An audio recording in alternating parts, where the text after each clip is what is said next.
Yo, welcome into the show. You're watching Philadelphia Eagles Now. Happy Monday, everybody, and I hope all of you had a fantastic weekend.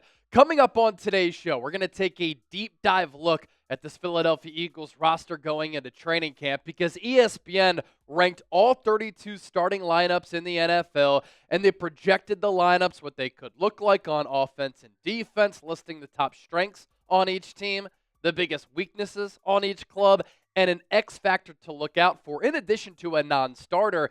And the Eagles' projected starting lineup featured some surprises that we're going to come through. Before we do all of that, some important dates to remember. Here we are recording this show on July 21st.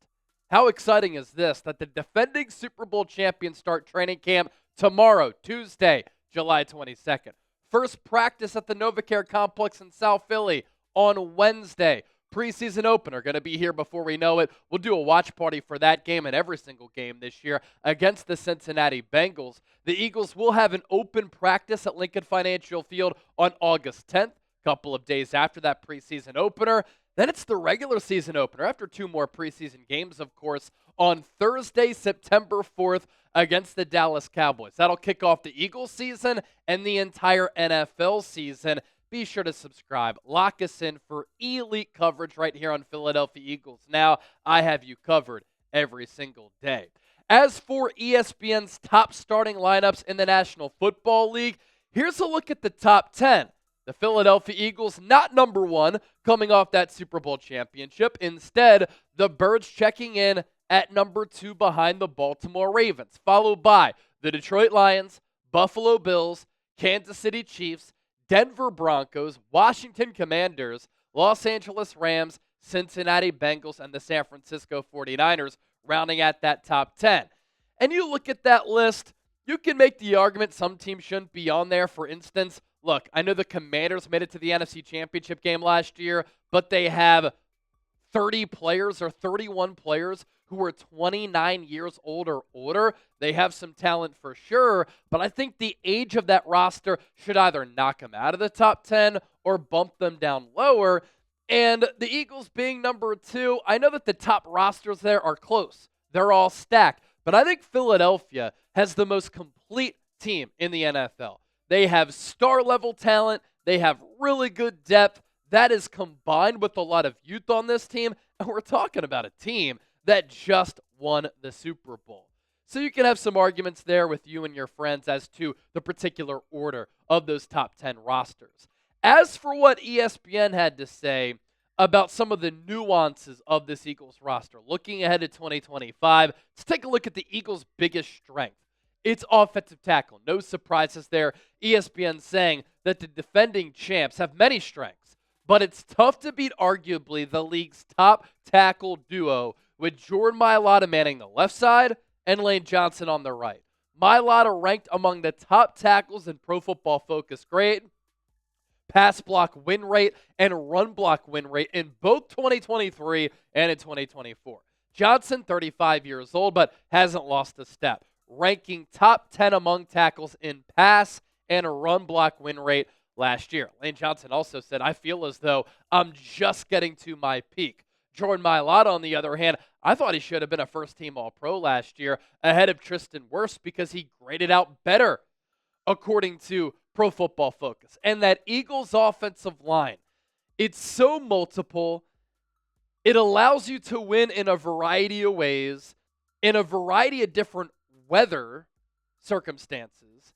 And if you need to pass it, you need to throw it, you know that you can lean on this Eagles offensive line. Jordan Mailata, Landon Dickerson, Cam Jurgens, Tyler Steen, and Lane Johnson. Howie Roseman has built this club into such a strong unit in the trenches. Offensive line, defensive line, and as ESPN noted, as we've talked about for months here on this show, the depth along the Eagles offensive line, also fantastic. And as we look ahead to close to the start of the regular season, at the end of training camp, end of preseason, as these teams really hone in on cutting their rosters down to 53 players, if a team does need offensive tackle help, Eagles are a good team to call. Kendall Lamb, Cameron Williams, Miles Hinton, Holland Pierce. There are some really good tackle depth pieces on this Eagles team. And as we know, other teams across the NFL, offensive tackle desperate in some ways, especially some injuries that could occur along the offensive line. We continue to move forward on today's show here. Again, taking a look at how ESPN gauges some of these rosters across the NFL, including Philadelphia's. Eagles' biggest weakness here, it's edge rusher Josh Sweat leaving in free agency, Brandon Graham retiring, Bryce Huff getting traded. They're all gone. So it leaves Nolan Smith as the only established player on the depth chart. Smith is likely to be joined in the starting lineup by 2024 third-rounder Jalix Hunt, who was a solid backup as a rookie. Then the Eagles made some offseason additions / bring in some journeymen. That includes Azeez Ojulari, Joshua Uche, who will compete for work. And I think that Ojulari, Uche, they can serve as some pretty good depth pieces for this Eagles edge rusher rotation. Ojulari, when healthy, been able to get after the quarterback. Uche, an analytical player who a couple of years ago did have double-digit sacks, but hasn't been able to return close to that form. But you think about Nolan Smith and Jalix Hunt going into 2025. These are young players who last year we saw some terrific strides from them. They're both different players in a way, but they really produced in the playoffs, and for Nolan Smith, really it was all year, but he really started to turn it on toward the end of the regular season. And then Jalix Hunt was so good and so effective for Philadelphia, he made Bryce Huff an afterthought. He made Bryce Huff an afterthought to the point where the Eagles didn't even have him in that edge rusher rotation. He was a healthy scratch in the Super Bowl. But the thing is, with this Eagles edge rusher spot, we've talked about it all offseason. The Eagles have a lot of talent there, but it's quote-unquote unproven. We're banking on Nolan Smith to continue his development. We're banking on Jalix Hunt doing what he did at the end of last year, carrying over into 2025, and that being the player who he's going to be all throughout 2025. We're hoping that Azeez Ojulari can stay healthy because when healthy, he's been very productive. But he's had some injury concerns. We're hoping that Josh Uche is going to be able to tap into the player who he was a couple of years ago. I know that Lane Johnson had said, this guy has a lot of twitch. He has a lot of bend. I've seen it. I've gone up against it. He's a really solid player. A lot of these things, though, are what ifs. So Philadelphia, as compared to prior years, when you know what you're getting from Joshua, you know what you're getting from Brandon Graham. These are unproven commodities at a very important position, and that's why the Eagles have been linked to a lot of these edge rusher trades. ESPN on the Eagles' biggest X factor, guards Tyler Steen and or Kenyon Green. Last year's offensive line reclamation project, Mekhi Becton, left in free agency, yielding a projected fifth-round compensatory pick for the Birds in 2026 per over the cap. But questions do remain. Who will fill the void at right guard? Can offensive line coach Jeff Stoutland continue to work his magic? If the answer to the latter question is yes, then Philadelphia should have a stout line across the board yet again.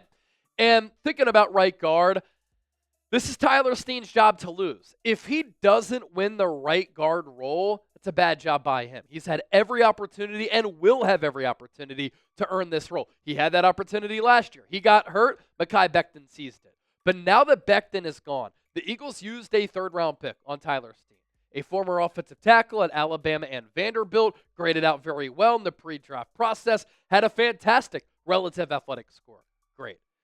Now, last year, when he had to play, he didn't grade out well, according to Pro Football Focus, but as far as the sacks allowed, the pressures allowed number, those were pretty good numbers for him. And at his size, with his athleticism, with Jeff Stoutland coaching him up, the fact that he's going to be flanked by Cam Jurgens and Lane Johnson if he wins that role, the opportunity is there for him to seize this opportunity, and the opportunity is there for him to solidify himself as a really good player in the National Football League. And I think when it's all said and done, it's going to be Tyler Steen starting at right guard week 1 against the Dallas Cowboys. And then lastly, a non-starter to know for Philadelphia, quarterback Kelee Ringo.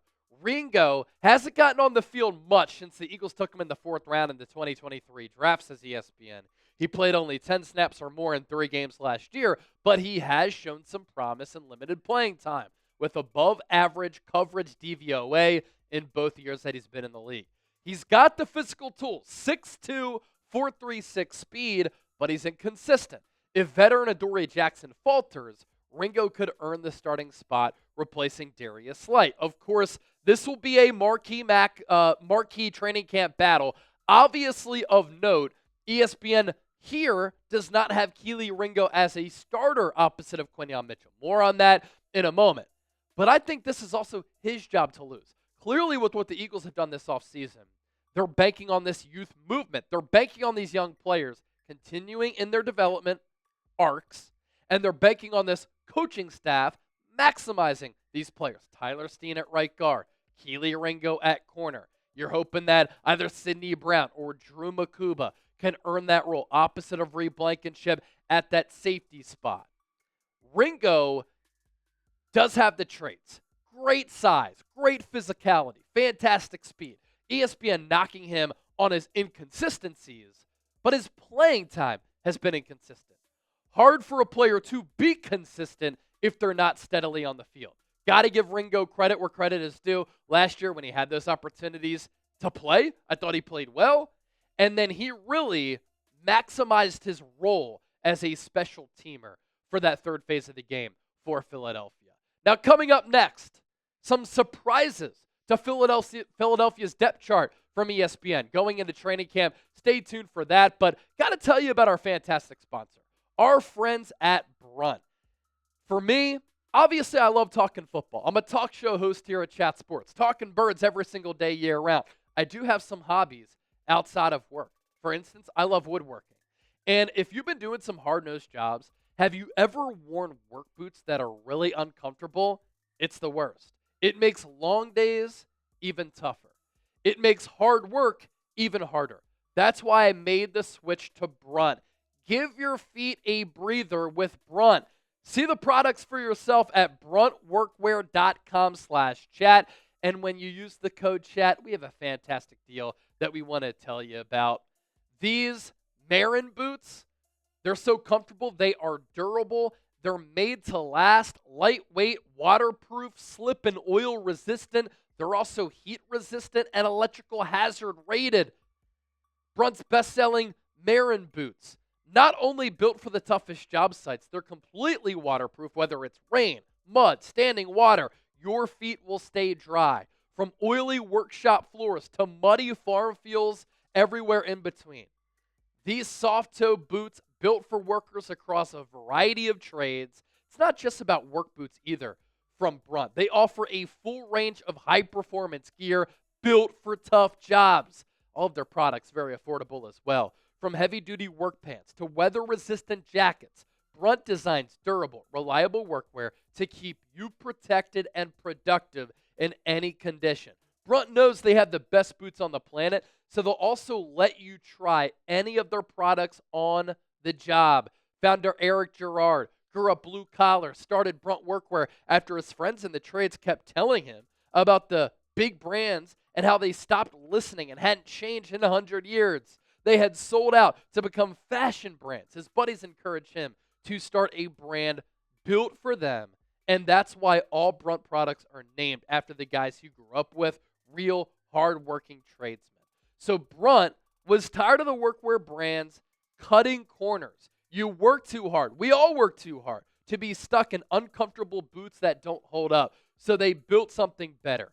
Boots that are insanely comfortable and built for any job site. So for a limited time, our listeners get $10 off at Brunt when you use the code chat at checkout. Just head to bruntworkwear.com/chat. Use that code chat, and then you're good to go. After you make your order, they will ask you where you heard about Brunt. Do us a favor. Tell them it was from this show, Philadelphia Eagles Now by Chat Sports. To the projected starters on offense and defense from ESPN. This wave of starters, no surprises here. Jalen Hurts, the defending Super Bowl MVP. Saquon Barkley, the defending Offensive Player of the Year. You have an All-Pro in A.J. Brown who's been an All-Pro every year that he's been in Philadelphia. You have the best wide receiver 2 in football in Devontae Smith, who can slice you up and beat you in a variety of ways. I do expect Jahan Dotson to have some growth this year. It's more acclimated with this offense. Now, wide receiver 3 for Philadelphia, never going to put up big production because you have Brown, Smith, Dallas Goedert, and Saquon Barkley. So you become weapon number 5, and Jalen Hurts is a running threat. But I do expect Dotson to have a bigger role this year, and he's coming off a really good spring. The 2 top tight ends on this team, Dallas Goedert, coming back on that reworked deal. Grant Calcaterra going into the final year of his rookie contract. He's a pretty solid backup. He's not the blocker that Goddard is, but he's a really gifted pass catcher and athlete. And then, along the offensive line, no surprises except for one. The aforementioned Tyler Steen, not in there at right guard as a projected starter from ESPN. You have Jordan Mailata, Landon Dickerson, Cam Jurgens, and Lane Johnson as 4/5 of that offensive line. But Matt Pryor, one of the big surprises there. Now, Matt Pryor was an original draft pick by Philadelphia. He played guard. He played tackle. He was dealt to the Colts. Played okay there. He did fare pretty well last year with the Chicago Bears. Looked at as a kind of cheap journeyman pickup by Chicago. The Bears had a bevy of offensive line issues trying to protect Caleb Williams, one of the worst offensive lines in football. Matt Pryor wasn't really a problem. Graded out okay, according to Pro Football Focus, an overall grade of 69.9. Nice. Pass blocking grade of 78.1. Run blocking grade of 65.9, Did give up 7 sacks and 7 penalties. I think a lot of that an offensive scheme issue, and then the surrounding parts around him, not very good. I think if Pryor were to lock down the starting job, he'd be a serviceable player. But you know what you're getting with Pryor. As far as Tyler Steen, you know what you're getting, but there's so much more upside there as compared to Pryor, who's a known commodity as a veteran. If Tyler Steen doesn't win this job for the 2nd straight year as a former 3rd-round pick, it would be a big L for him and Philadelphia with where they drafted him and the fact that they've given him all these opportunities to lock down that right guard role. I know that he was a college offensive tackle. He's more of a professional NFL-level guard, and I think that he can be a solid player, but he has to earn it. What Howie Roseman always does, he leaves no doubt along the offensive line for Philadelphia. If there's a question mark at guard, like Tyler Steen, it's like, okay, let's bring in Matt Pryor. Let's draft some players like a Cam Williams, a Miles Hinton. They can play tackle. They can also slide inside to guard. You have Jeff Stoutland, the best offensive line coach in the NFL. I expect him to maximize Steen, bring out the consistency in his game. That's something that Jason Kelsey said earlier this offseason, that Steen has high highs, he has low lows. He just needs to be more consistent. And now that he's entering a critical year for himself, year 3, I think this is a year that he finally puts it together, and I don't think Pryor starts week 1 against Dallas. The projected starters on defense, Jalen Carter, Moro Ajomo, Jordan Davis at defensive tackle. No surprises there. I think Moro Ajomo helps to replace Milton Williams. In fact, I think that he can play better than what Milton Williams did last year. Then at edge, you have Nolan Smith and Jalen Hunt. We obviously talked about them at length a little bit earlier. At the linebacker spot for Philadelphia, Zach Bond, linebacker 1. All-Pro last year alongside Fred Warner, a finalist for Defensive Player of the Year. ESPN has Nakobe Dean penciled in there as linebacker 2. I don't think there's any way that Nakobe Dean is going to be ready for week 1. He tore his patellar tendon in January. That is a long, difficult, arduous recovery because of everything that the patellar tendon includes. It's the knee, it's the quad. And there's a lot of strength and conditioning that goes in, and the recovery process is very difficult because you can't really do a lot with the quad and a knee. That's why the recovery timetable is so long and arduous, as I mentioned. So I think in week 1, starting alongside Zach Bond, you're going to either see Jeremiah Trotter Jr., Jahad Campbell. I think those are the 2 players, unless Philadelphia makes a free agency acquisition like a Kaiser White. But a good opportunity for either Axeman Jr. going into year 2 or Jahad Campbell going into year 1. And we'll see if Campbell starts camp on PUP or if he's full go. We've seen some workout videos of him during the offseason working alongside Andrew Makuba. He's been doing some rip moves with that shoulder, arrow pointing up for his injury status. And then we shift gears to the defensive secondary for Philadelphia. You have Quinyon Mitchell as cornerback 1, Adoree Jackson as cornerback 2. Not Kelee Ringo there. Now, Adoree Jackson's been in the NFL since 2017.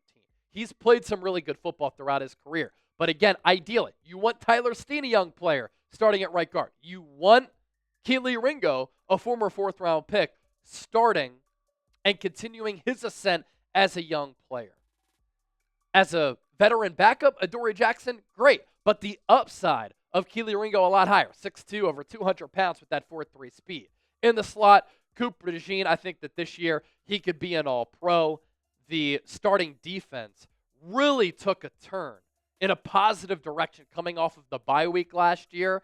And a lot of that was because Cooper DeJean got inserted into that starting lineup. And then another big starting lineup question. Who starts next to Reed Blankenship?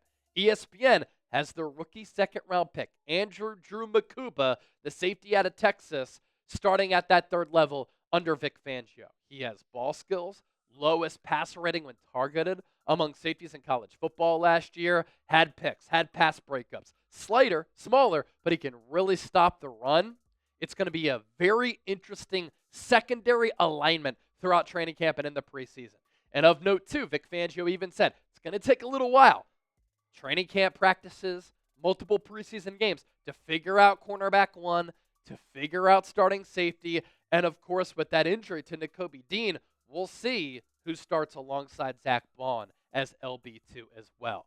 Very exciting stuff, very intriguing training camp battles, and this Eagles roster, regardless, a very good one, depending on which starters start for Philadelphia week 1. So grade this Eagles roster. Scale it for me on that Madden scale, 1 to 100. 1, it sucks. 100, it's elite. Share your thoughts with me down below in the comments section. Another reminder to hit that subscribe button because now that training camp is almost here, our coverage, our videos, it's all going to ramp up and you don't want to miss it.